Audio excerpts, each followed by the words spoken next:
The visually dazzling performances at air shows are practically begging to be filmed, but these jets move fast, and they're pretty far away.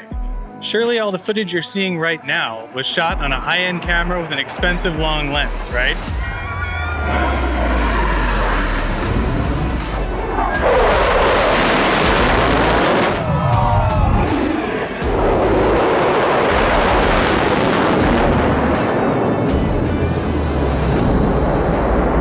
Well, you already clicked on this video. You know what I'm gonna say.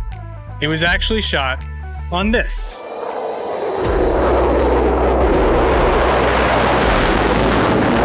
In this video, I'll explain how I'm pushing the iPhone's camera system to its absolute limit, and I'm going to show you how to shoot air shows and any fast-paced event like a pro, using the best camera in the world, the one that you've always got with you.